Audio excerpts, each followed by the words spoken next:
Orang yang paling kaya adalah orang yang bisa redho menerima pemberian Allah pada dirinya. Ini men.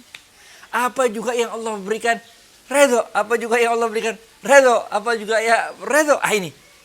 Orang yang selalu merasa qanaah. Cukup. Mau apa sih, bener gak? Sekaya-kayanya orang makanya segitu juga, dah bener gak? Sekaya-kayanya orang kita punya rumah yang lebar, yang gede, yang kamarnya banyak, tidurnya satu kamar juga, dah. Emang ente bisa tidur pindah-pindah kamar? Kacau, sleepwalker dong, bener gak? Jadi malah gak bisa tidur dong, bener gak? Jadi inilah yang disampaikan oleh Rasulullah SAW dalam hadisnya yang diriwayatkan oleh Imam Tirmizi tadi. Orang yang paling kaya adalah orang yang selalu redho dengan apapun pemberian Allah pada dirinya. Jadi itu kita tenang men, tenang, serius deh, tenang. Karena kita yakin betul bahwa Allah telah menyiapkan skenario terbaiknya untuk kita. Ada cerita menarik nih, ini dalam kitab Riyadhus Shalihin. Dalam kitab Riyadhus Shalihin ada satu hadis yang diriwayatkan oleh Imam Bukhari. Rasulullah SAW menceritakan bahwa ketika itu ada serombongan orang yang naik perahu. Oke, naik perahu. Yang perahu ini bukan perahu yang kecil gitu loh, tapi perahu yang ada lambungnya, ada decknya gitu kan. Perahu yang agak besar begitu. Ada orang-orang yang berada di deck, di atas perahu, oke? Lebih jauh, agak jauh letaknya dari air, benar ya? Dan ada juga orang-orang yang dapat di lambung perahu posisinya. Sehingga dia sebetulnya lebih dekat pada air. Nah inilah anomali kehidupan. Ini kita temui dalam kehidupan. Orang-orang yang lebih jauh dari air, lebih mudah mendapatkan air. Karena dia tinggal buang gayung gitu kan, lalu ditarik, dikerek, dapat air. Sedangkan orang-orang di bawah yang berada di lambung perahu tersebut, walaupun dia lebih dekat pada air, tapi dia nggak bisa ngambil air, men, karena ada kayu sini lambung perahu kan. Sehingga orang-orang yang di bawah ini, kalau mau ambil air, harus naik dulu ke atas. Di atas ambil air, permisi sama orang atas, ambil air turun lagi ke bawah, benar. Nah, dalam hidup sering sekali seperti ini. Orang-orang dulu ya, yang tugas di petugas jalan tol tuh, yang paling dekat sama duit kan dia, benar gak? Tapi yang banyak duitnya bukan dia, tapi bosnya, bener gak? Orang-orang yang kerja di bank. Yang paling dekat sama duit kan yang teller. Atau yang bagian ngisi duit di ATM, bener gak? Tapi gajinya kan dia yang paling kecil. Yang gede kan yang atasannya, bener gak? Dalam hidup seperti itu penggambarannya, ibaratnya. Kalau orang-orang yang di atas, merasa redho dengan pemberian yang Allah telah berikan padanya, berupa kemudahan untuk mengambil air. Tapi dia lupa bahwa di bawah ada orang-orang yang membutuhkan air. Orang-orang ini di bawah pun juga redho akan pemberian Allah. Udah untung dia boleh naik kapal itu, benar gak? Tapi kalau orang yang di atas lupa akan orang yang di bawah, kurang memperhatikan kebutuhan orang yang di bawah, maka orang yang di bawah, namanya juga orang di bawah, ini otaknya jadi agak pendek, benar gak? Nah, ini hidup kita jadi susah. Kenapa kita deket air jadi susah, sedangkan yang benar gak? Itu kalau orang yang di bawah nggak diperhatiin sama orang yang di atas. Kemudian dia lobangin itu lambung perahunya. Maka satu perahu ya tenggelam. Ini ada di kitab Riyadhus Shalihin, hadis riwayat Imam Bukhari. Ini pelajaran yang penting bagi kita kalau kita kembalikan kepada pembahasan kita yang di awal tadi.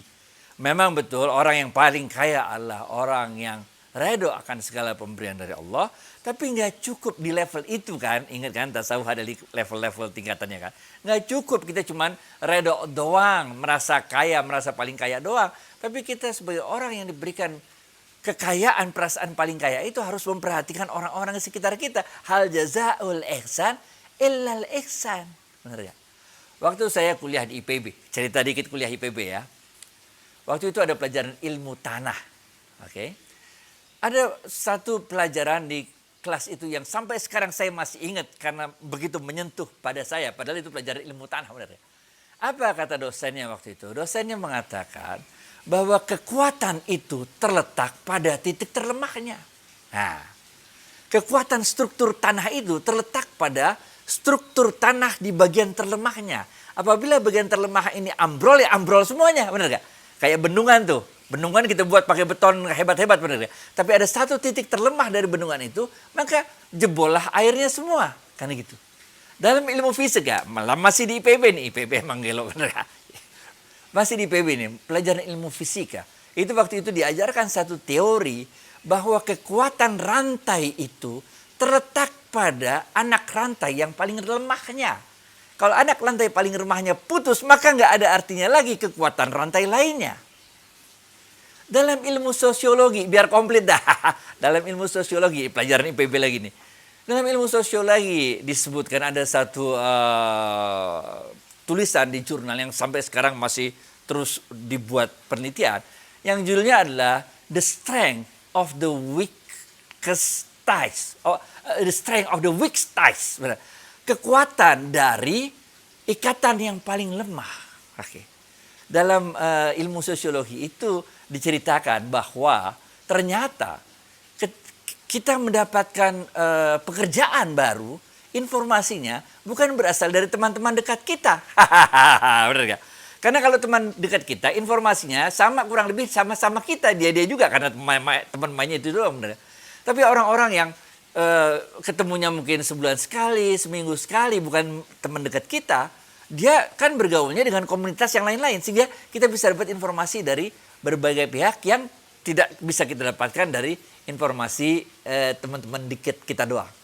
Nah, ini yang disebut dengan strength of weak ties, kekuatan dari hubungan silaturahim dari orang-orang yang sebetulnya tidak begitu dekat dengan kita. Inilah sebetulnya yang ingin kita sampaikan juga, bagaimana Rasulullah SAW selalu menganjurkan kepada kita untuk memperhatikan orang-orang yang lemah di sekitar kita. Benar ya? Karena Rasulullah SAW sesungguhnya dalam hadis lain Rasulullah SAW mengatakan, datangnya pertolongan Allah itu dan datangnya rezeki Allah padamu itu disebabkan karena orang-orang lemah di sekitarmu. Ini benar ya? Nah, mudah-mudahan dengan pemahaman ini kita naik lagi satu tingkat. Bukan aja kita berdagang dengan Allah dalam melakukan amal soleh, ketaatan. Bukan saja kita merasa redha dengan semua pemberian Allah yang diberikan pada kita. Tapi kita juga jangan lupa untuk memperhatikan orang-orang lemah di sekitar kita. Jadi kita harus merasa bahwa we are in the same ship. Bahwa kita berada dalam satu perahu yang sama. Kalau perahunya tenggelam, yang tenggelam. Begitu juga dengan negara kita, Indonesia. Sadar gak sih bahwa kita ini satu negara yang sama, satu bangsa yang sama, satu tanah air yang sama. Kalau ente mau ribut-ribut terus, rame-rame terus, ya bisa tenggelam ini, bener gak? Oh, ini rumah kita sama-sama, perahu kita sama-sama, bener gak? Udah bismillah, bismillah. Mudah-mudahan Allah kuatkan hati kita dalam kebaikan dan dalam melakukan amal-amal soleh. Waalaikumsalam warahmatullahi wabarakatuh.